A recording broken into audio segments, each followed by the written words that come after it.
আসসালামু আলাইকুম, আমি সানিয়া সাফিয়াস ব্লগে তোমাদের সবাইকে ওয়েলকাম। তো শুরু করা যাক আমাদের আজকের ব্লগ। হ্যালো গাইস, আমরা এসে পড়েছি। যাই হোক, আমরা এসে পড়েছি এখন গ্রামে। এখন আমাদের পিকনিক স্টার্ট হবে, এখন রান্না বান্না শুরু করবো। বাইরে আমাদের পিকনিক প্লাস একটা মিলাদ, ছোটোখাটো মিলাদ পড়াবে, তাই সামনে দেখতে থাকো কি হয়। এ দেখো আমার সিস্টার। যাই হোক, আমি আপনাদের একটু আপডেট দিব। সো গাইস, এখানে মুরগি পেঁয়াজ কাটা ভাজা চলছে, আর ওইখানে মাটি কাটা হচ্ছে চুলা বানানোর জন্য। আজকে মাটির চুলায় আমরা রান্না করবো। মাটির চুলায় রান্না যে স্বাদ তোমরা তো জানোই, খুব খুব খুব স্বাদ। তাই আজকে আমরা মাটির চুলায় রান্না করবো। আর আজকে আমরা রান্নাটা পুরোটাই বাটা মশলায় করবো, কিন্তু মশলাটা দিব হলো প্যাকেটের, আর এমনি এভরিথিং যা আছে সব বাটা মশলা করবো। তাই একটা আপু সব বাটছে, পেঁয়াজ রসুন আদা এইসব এভরিথিং বাটাবাটি করছে। আর চুলায় পাতিলা বসানোর পর এক আন্টি মাংসটি ভালোভাবে ধুয়ে দিচ্ছে, আর আমি সবাইকে হেল্প করার জন্য পুরো মশলা সব মাখিয়ে দিয়েছি চিকেনে। সবাই আমার হাতে বিরিয়ানি আমি বিরিয়ানি রানবো। প্রায় আমি ভুলে গেছি কতজনই জানি বিরিয়ানিটা রান্না করেছি। যাই হোক, আমি সব মেখে 1 ঘন্টা রেস্টে রাখবো যেন মশলাটি চিকেনের ভিতরে ঢুকে। তাই সব মশলা পরিমাণ মতো মাখিয়ে রেখে দিচ্ছি 1 ঘন্টার মতো। আর ওইখানে চাল ধোয়ার জন্য 15 মিনিটের জন্য চাল ধুয়ে রাখতে হবে। তাই চালগুলো ভালোভাবে ঢেলে সবগুলো নিয়ে এখন চালগুলো ঢেলে ভিজিয়ে রাখবে। প্রায় 15 মিনিটের মতো চাল ভিজিয়ে রাখবে।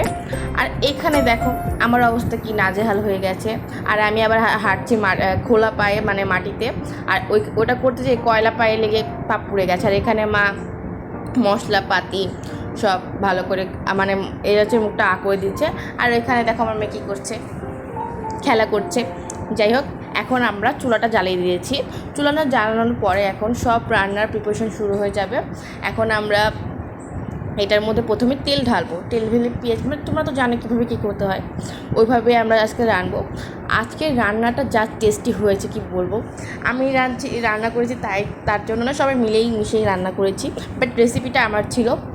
যাই হোক, আমার মা রান্না করে হলো মানে পানি, মশলার মধ্যে পানি দিতে, মানে সব চাল আর চিকেন একভাবে কষিয়ে দিয়ে দেয়। আমি এভাবে দিই না, আমি আগে চিকেনটা উঠিয়ে তারপরে দিই।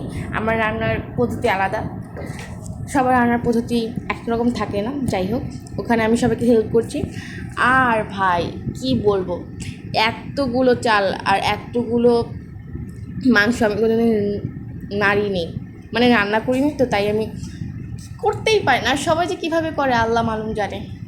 যাই হোক, আমি এখানে সবার দেখছি কীভাবে করছে, আর আমিও সবাইকে হেল্প করছি। ওইখানে আমি মশলার প্যাকেটটি ভালোভাবে কেটে নিচ্ছি। আর আমার আম্মু ভিডিও করছে দেখে ভিডিওটা সুন্দর হয়নি, ভিডিও করার জন্য কেউ পাইনি। আমার বোন হয়তো জানি না কোথায় কি চলে গিয়েছিলো ওরা খেলার জন্য, এই জন্য কোনো ক্যামেরাম্যান পাইনি। এই জন্য আমার আম্মু রান্না করেছে। আর আমি সবাইকে হেল্প করছি, আর আমি সব নেড়ে চেড়ে দিচ্ছি। আর স্কিপ মাই পা, কারণ আমি হিল পরে এসেছিলাম ওই দিন, তাই আমি তো এখানে থাকবো না, মানে একদিনই মিলাদ পড়ানোর জন্য, মানে পিকনিক বলতে গেলে পিকনিক করার জন্য এসেছি। তাই সবার থেকে জুতো নিয়ে তারপর পড়েছি, কারণ হিল পরে তার রান্না করা যাবে না। এক তো হাঁটাহাঁটি করছি, আর ওই দিন আমার পাটা যা ব্যথা করেছে কি বলবো, খুব হাঁটাহাঁটি করেছি। আর একটা বাড়ির থেকে দূর, এত দূর একটা বাড়ি কি বলবো। আর আমার মার ভিডিও দেখো কি ভিডিও করেছে, মাটি ভিডিও করে ধুয়ে দিয়েছে। যাই হোক, এখানে আমি মাকে আগে এনে মাকে বলেছিলাম ভালো করে ভিডিও করো, ভালো করে, তারপর করছে, তারপর ভালো করে আমার সামনে এসে ভিডিওটা করছে। যাই হোক, এটি কিন্তু কোনোটাই আমি ভিডিও ফুটেজ করিনি। এরপরে এটার মধ্যে মেবি মুরগিটা আমি ঢেলে দিয়েছি। মুরগিটা ঢালার পরে আমি তো আর নাড়তে পারবো না, তাই মাকে বলেছিলাম নাড়তে, কারণ এতটি আমি কোনোদিন রাঁধিনি। আর না, সরি, এখানে আমি আদা রসুন দিয়েছিলাম। এরপরে আদা রসুন দিয়েছি, আদা রসুনটা ভালোভাবে ভেজে তারপর এটার মধ্যে যে মাংসটা মাখিয়ে রেখেছি ওইটা দিব। আর তাই আমি আম্মুকে আনতে বললাম এটা ভালোভাবে ভেজে তারপরে আমি মাংসটা দিয়ে দিব এটার মধ্যে। মাংসটা ভালোভাবে কষাবো, ওটা আমি কষানি, আম্মু কষেছে, কারণ আমি রেসিপিটা তো আমারই, কিন্তু আমি এতগুলো রাঁধতে পারিনি, তাই আর কি। এখন মেবি এখানে মাংসটা ঢেলে দিবে। মাংস ঢালার পর এটা মা ভালোভাবে কষিয়ে নেবে। যাই হোক, আমি কী জন্য ওয়েট করছি জানি না।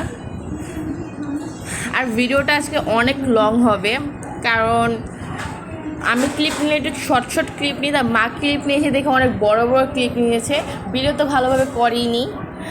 আমি যে কত কষ্ট করে ভিডিওটা এডিট করেছি কি বলবো, মানে এমন ভিডিও করছে আমার কেটে কেটে কেটে কেটে ভিডিও করতে হয়েছে। মা কি মানে একটা চেয়ারের মধ্যে বসে আছে আর আমি কি ভিডিও করতে হয়েছে। যাই হোক, দেখো এখানে চিকেনটা ঢেলে দিয়েছে, তারপর মা ভালো করে নাড়ছে। কারণ আমি নাড়তে পারবো না, এতগুলো চিকেন, প্রায় 7 কেজির মতো চিকেন আছে এখানে, তাই আমি এটা নাড়তে পারবো না। তাই মা এটা ভালোভাবে নেড়ে দিচ্ছে, মানে ভালোভাবে ভেজে দিচ্ছে। তারপর এটা ভাজার পরে আমার কাকি এসে চুলাটাকে ভালোভাবে ঠিক করে দিচ্ছে, মানে আগুনটা একটু অল্প অল্প জ্বলছিল। ওইখানে দেখো বাচ্চাদের কাছে, মানে আমার বোন এখন হাবি জাবি কিনে খাচ্ছে। আর এখানে মাংসটা ভালোভাবে কষানো হচ্ছে। কষানোর পর মাংসটা বললাম তো উঠিয়ে রাখবে, তাই আমি উঠানোর জন্য সবাইকে বললাম। উঠানোর পর এটা রেখে দিবে। আর যেই ঝোলটা আছে না ওখানে, ওই ঝোলের মধ্যেই চালটা দিয়ে ভেজে ফেলবে, আর কোনো মশলা অ্যাড করতে হবে না, ওইটার মধ্যে ভেজেই দিয়ে দেবে। চালটা ভেজে ওইটার মধ্যে একটা শর্টকাট না, একটু সেই ঝামেলাদার, কিন্তু আমার এইভাবে রান্নলে না তোমার টাস্ট তুমি অনেক মজা লাগবে, তোমরা জাস্ট খেয়ে দেখবে। এটা ভালোভাবে ভেজে এটার মধ্যে ওনারা পানি দিয়ে দিবে। ওই টাইমে আমি আসছিলাম না, আমি আমার মেয়ের কাছে গিয়েছিলাম, ও কান্না করছিল, তাই ওই টাইমে ওনারা এটা দেখেছে। এখন আমি এসে দেখেছি ওনারা পানি দিয়ে দিয়েছে এটার মধ্যে। আমি ওই ক্লিপটা দিয়েছি, পানিটা দিয়ে ভালোভাবে নেড়ে নিচ্ছে। তারপর এটা মেবি ঢাকা দিয়ে দিবে। ঢাকা দেওয়ার পর চিকেনটা মিলিয়ে ফেলবে। ওই ফুটেজ আমি নিতে পারিনি। এই টাইমে রান্নাটা পুরো শেষ হয়ে গেছিলো, আমার তো আর কোনো কাজ ছিল না, তাই আমি কাজ করেছি কি, শশাগুলো ছিল, শশা মানে সালাদ বানানোর জন্য শশা, কাঁচামরিচ, টমেটো, লেবু এগুলোটা কাটাকাটি শুরু করে দিয়েছিলাম আমি ওই টাইমে। ওই দেখো এখন আমি বসে গেছি। এই টাইমে ফুটেজটা দেখো মা কী করেছে, মানে আমি আছি কোথায়, মা ভিডিও করেছে কোথায়, তাই এটা স্কিপ করো। ভিডিওটার এবারে ফুটেজটা ভালো হয়নি, কারণ ক্যামেরাম্যান আমি নিজের প্রতিভাবে করি। এবার মা করেছে, মা ভালো করে ভিডিও করতে পারে না, তাও কোনো ক্যামেরাম্যান পাইনি, তাই মাকে দিয়েছি। যাই হোক, ওই টাইমে আমি মাকে বলেছিলাম কাছে এসে ভিডিওটা করো, কারণ কাছে না এসে না করলে মানে ভালোভাবে তো ভিডিওটা ফুটেজ নেওয়া যাবে না। তাই আমি ভালোভাবে এখন আমি শশাগুলো ছিলছিলাম, আর ওইখানে আমার কিছু আন্টিরা আমাকে এসে হেল্প করছিলো। আমি শশাটা ছিলছিলাম, তারা এসে কেটে দিচ্ছিল। দেখো আমি শশাগুলো ছিলছিলাম, ছিলার পর কাটছিলাম। আর গ্রামের যা দৃশ্য, গ্রামে আসলে মনটা ভালো হয়ে যায়, এত ভালো লাগে গ্রামে কি বলবো। তাই আমরা প্রতি ঈদে গ্রামে আসি পারি, কিন্তু ঈদের ফুটেজ নিতে পারিনি। আর এখন দেখো আমরা কি করেছি, আমরা ওই টাইমে রান্না বান্না শেষ করে চলে গেছি আমরা গোসল করতে নদীর ধারে, কিন্তু আমি গোসল করি না, ওরা গোসল করেছে। আমি ওদের ভিডিও ক্লিপ নিয়েছি, আমার বোনেরা, বাবা, ছোটো বোনেরা ওরা গোসল করেছে। আর আমার মেয়ে ওই টাইমে ঘুমাচ্ছিল, ওকে ঘুম পাড়িয়ে তারপর আমরা এখানে এসেছি। আমি ওদের ভিডিও নিচ্ছিলাম, আর ওরা গোসল করছিল, মানে মানে ছোটো ছোটো বাচ্চারা মজা করছিল, আর আমি এখানে ওদের ভিডিও নিচ্ছিলাম। ওরা খুব মজা করছিল, মানে এই দিনে আজকে ওরা অনেক মজা করেছে ওরা। আমার আমি তো রান্না করতে এসেছি, আর ওরা যা মজা করেছে। আর আমি কি করব, গোসল করতে পারি না, তাই পা ভিজাচ্ছিলাম পানিতে, আর কিছু তো করতে পারবো না, তাই নৌকায় বসে বসে পা ভিজাচ্ছিলাম। আর ওরা গোসল করছিল, আর ওদের ভিডিও নিচ্ছিলাম।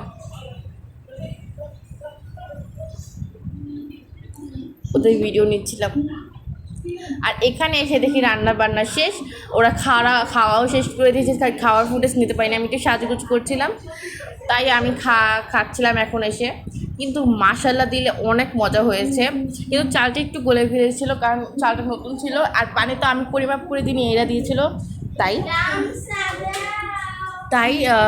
আর আমার সাইডে যে ভিডিওটি মানে ভয়েসটি হচ্ছে তা স্কিপ করো, আমার বোন ফাইজলামি করে আমি ভয়েসের মাঝখানে এসে কথা বলছে। আর এখানে দেখো আমরা গোসল শেষে, খাওয়া দাওয়া শেষে কোথায় এসেছি, টগর ফুল, মেবি এটা টগর ফুলের সামনে এসেছি, বিলে এসেছি। আজকের ব্লগটা এখানে শেষ করি, আল্লাহ হাফেজ।